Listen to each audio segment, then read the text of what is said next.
Well, there she is. The 2002 Suburban LT. This is a two-wheel drive Suburban that I just picked up from my brother-in-law and his wife. This was their family hauler for the past 15 years. They bought this Suburban new in 2002. Looks pretty good on the outside. It's in pretty good shape. It's never been wrecked. It's never been painted. Sorry about the sun. Jeez. It's a pretty straight old Suburban. It's got a couple of little scratches, maybe a door ding or two, but overall it's pretty good shape. Got a optional towing package that did come from factory. I saw it on the window sticker. It's got a brand new set of Firestone Destination LE tires, tons of tread. I think they have about 800 miles on them. They had to move, hey cat, they had to move their oldest daughter off to college, and I was trying to find them a new Suburban, and they were trying to hold off on spending any more money, like buying tires, but it took a little longer than expected for me to find the Suburban they wanted, and I'll do a video on it shortly. So they went ahead and threw some tires on it. It does have a scuff here. I can probably get some of that paint off, but that, that's through the plastic. This Suburban has been unbelievably maintained. Let me show you these service records real quick. I got them all. Cat, you following me? I got them all in the back of my car. I've got them all organized. I mean, these records. I should have dug this out first. Here's one handful. And let's see, those are just owner's manuals, paperwork from when it was new. But I tried to organize everything. Here's all the dealer paperwork of repairs. There's probably 20 tickets in there. And then here is a fistful of oil changes and brakes, tires, stuff that Johnson's Tire and Wheel Tire Pros here in Dalton, Georgia, they serviced the car once the warranty came out. They can do pretty much anything except major repairs, and then it went back to the dealer for that. There's the owner's manual. Got the books and everything still with it. Let's see, here's the window sticker. Let's see what we got here. No, I finally found them. They wanted a new Suburban, but they couldn't. They were in sticker shock over the cost of a new Suburban. So they asked me to find them a used one. And I found a used 2013 Yukon Denali XL. That's beautiful. And I'll do a video on it later. But anyway, this one had, looks like about, $4,786 in options for a total price of $41,500, and this was in 2002. It does have the 5.3 liter. It's got the LT preferred equipment package, which is $3,000. That's got your cassette, CD, 9-speaker system with subwoofer with rear seat controls. It's got first and second row leather seating surface. Front high back bucket seats, OnStar, 6-way power heated bucket seat and driver memory, and second row bucket seats, traction assist package, which includes traction assist, locking diff, recovery hooks, and it's got the towing package with trailering equipment and transmission oil cooler, and a couple of little piddling options, lift gate glass, wheel opening flares, and so on and so forth. They put right at 237,000 miles. I think it's sitting right on 237 on this Suburban. They got it when they only had 2 small children, and they have 4 kids now, and this thing has done nothing but been a car hauling soccer mom mobile, man.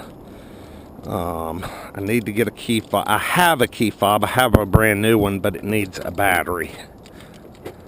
I just haven't got one yet. But as you can see, it's got your typical driver's seat wear right here.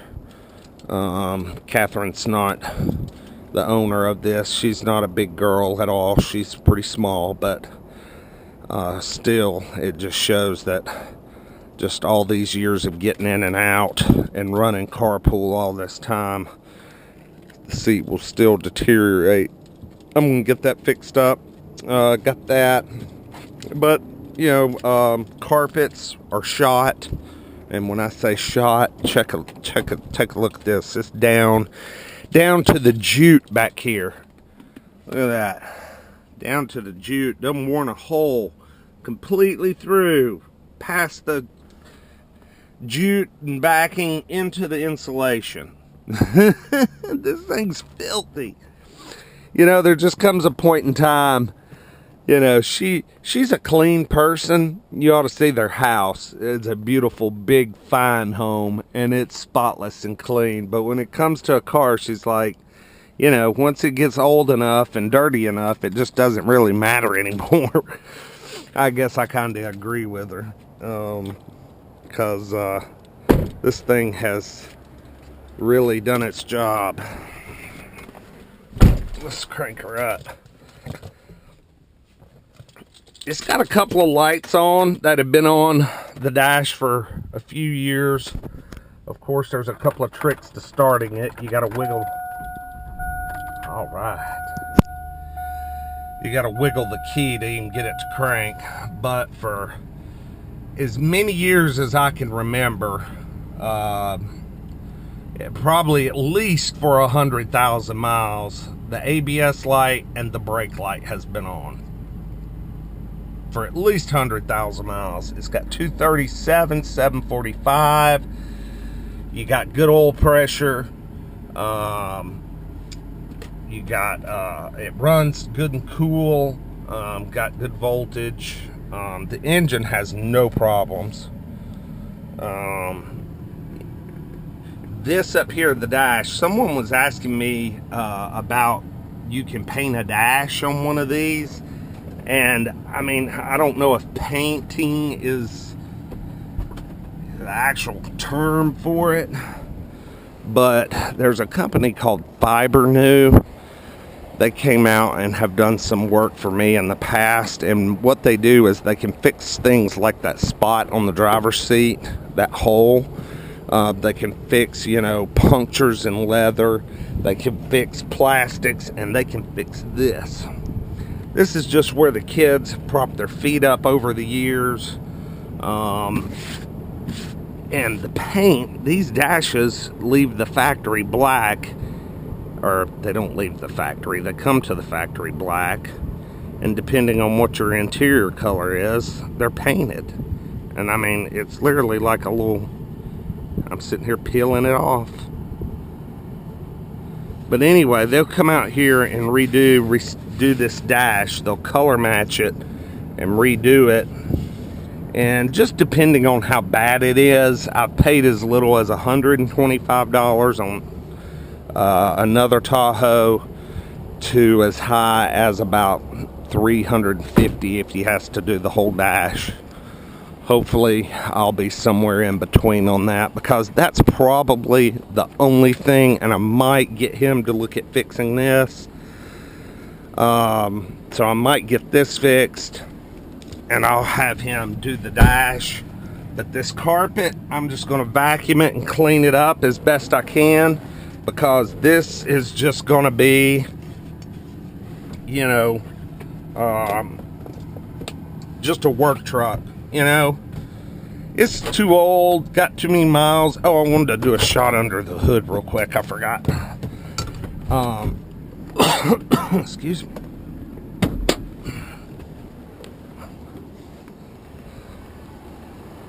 You can't beat these 5.3s and 4.8s and 6-liter Vortex from the day, you know, that came out around 2000 and ran up to, let's see, I guess they changed the engines around some in 2015 when the new Tahoes and Suburbans and new trucks came out.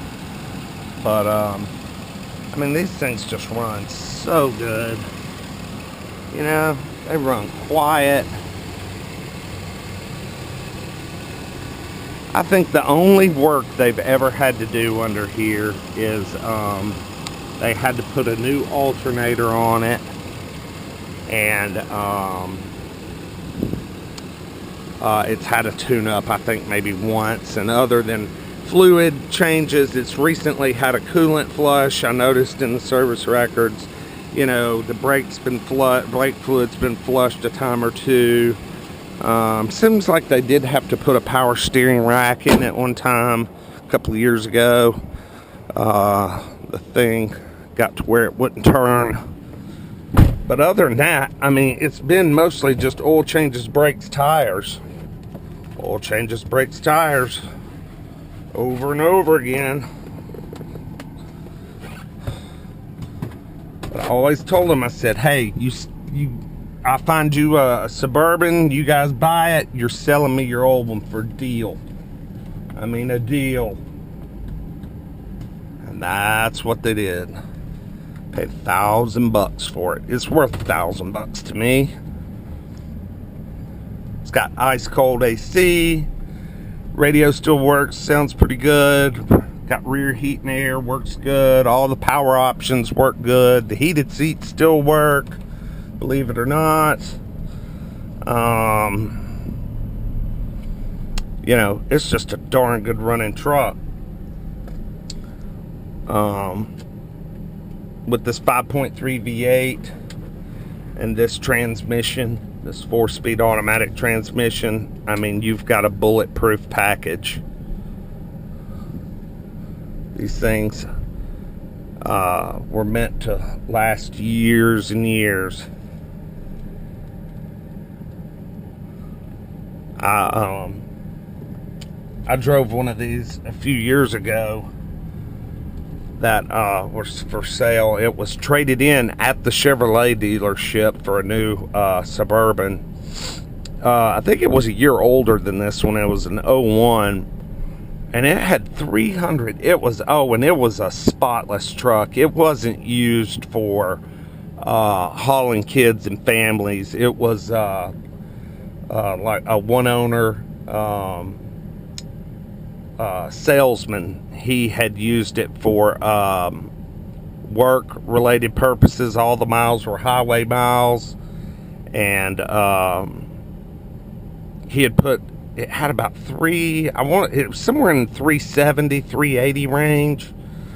And I drove the truck, and man, it still ran and drove perfect. And it was so clean on the inside, so clean. And the dealership was asking, I remember at the time, this has only been about 2 years ago max. I remember the dealership wanted $5,000 for that thing. And I test drove it, drove great, had great power, got off the interstate. When I got off the interstate, I rolled down my window, like I'll do now, and I could hear the oil pressure tanked. As soon as I got off the interstate, the oil pressure tanked, and you could hear loud ticking coming from the engine. And the dealership's real close to the interstate, so I pulled in the dealership, and the salesman was out there. I was like, I don't think I'll be buying this one anytime soon. And he could hear that thing ticking real bad. I said, yeah, the oil pressure is sitting down near the zero. I said, I think you guys better get this thing off your used car lot and haul it to the auction. And he said, yeah, I think that's what we'll do. Sorry, I can't sell you this one. I said, well, I don't want it. But anyway, that guy took pretty good care of his. It had great service history. I figured it would have gone more than 380, and I'm sure some do, but that one had finally met its end. But back to this one. The glowing lights kind of annoy me. I hear this is a pretty common thing. The ABS is probably some type of wheel sensor or speed sensor or something. But the the brakes feel fine. Like I said, these lights have been on for 100,000 miles. Now the ABS pump may be out. It may not be doing its job, but for $1,000 vehicle, nobody's going to be spending a ton of money, fixing it up that much. Just use it for what it is, $1,000 machine, and drive it until either it quits or you decide to sell it and get $1,000 for it yourself. All the value's gone out of this thing, but it still drives so good. The steering is accurate and dead on. The ride is really good. The transmission shifts perfectly. You just can't go wrong here. And it's still, I'm going to get on it here. But it's still got the go, man.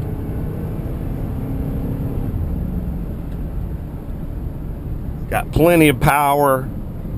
This would be a great, vehicle to pull a landscaping trailer around if you had a lawn mowing business. Yank that third row out of the back. Get to sell that thing on Craigslist. Use it like a pickup truck and pull you a trailer around, and you'd have you a great landscaping suburban. Or like I said, this thing drives great, still runs good. It's so reliable. I mean, if you've got a big family and a low budget, these things are great for, if you need to move kids around town to soccer practice, baseball, football, carpool type stuff. That's kind of the reason I bought it. I bought it just because it's big, it's got power, it's got room to haul some stuff. It can tow a heck of a trailer if I wanted to. And, it's not a primary vehicle. I've got 3 other new cars that, we use for day-to-day use. And this is a great, just extra vehicle to have for,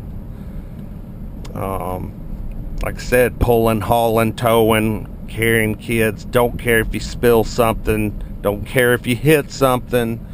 The only thing that I guess I wish this Suburban had was I wish it had the part-time 4-wheel drive system. I wouldn't want a full-time all-wheel drive. I don't even know if that was offered. I think it was offered on the Yukon Denali series as a full-time all-wheel drive, but I've had my experiences with full-time all-wheel drives on a Jeep before, and I don't like spending thousands of dollars having gears replaced and rebuilt when they wear out. Part-time in Georgia is good enough. Because if it had part-time 4-wheel drive, I would entertain putting a small lift on it and, some Pro Comp wheels and tires. Just something inexpensive to get it off the ground, and then have a pretty cool off-road beast if you wanted. I think that would be kind of cool. But, excuse me. anyway, anybody, anybody ever does anyone have one of these? Ever had one? What are your experiences? With one 15 years old and pushing 250,000 miles. I mean, I understand anything could go at any time, but the engine and transmission so strong in this thing. I mean, transmission doesn't miss a beat. But I know that it has been kept, I know it's been kept serviced. I know that, transmission fluid changes were done, filters were done, oil changes always done every 3,000 miles, 3 to 5. I guess the air conditioner, I think the air conditioner is largely original parts. I guess I could probably expect that to go. It could go anytime, but if you have one of these, tell me what you think your experiences are. I'm going to jump on the freeway here real quick and get her up to speed. If I can catch this light up here, I don't think it lasts very long. Come on, shoot. Is there cops around? Nope. I'm going. Okay. This video's already gotten longer than I wanted to, but I wanted to get y'all a little freeway clip in here. Just a little. Alright, so we're up to 70. It's very smooth sailing.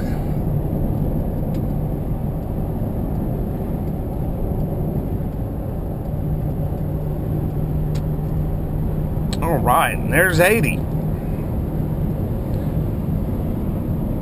Turning about 2,300 RPM. And cruise control works. Everything looks good. Oil pressure looks good. Voltage, temp stays right there just below the halfway. And you can drive this thing with 2 fingers on the freeway. Now I know that's not the safest thing to do, but I'm just trying to show you how effortless it is to drive this vehicle. These things sure are hard to beat. Hard to beat. That's why you still see so many of them on the road.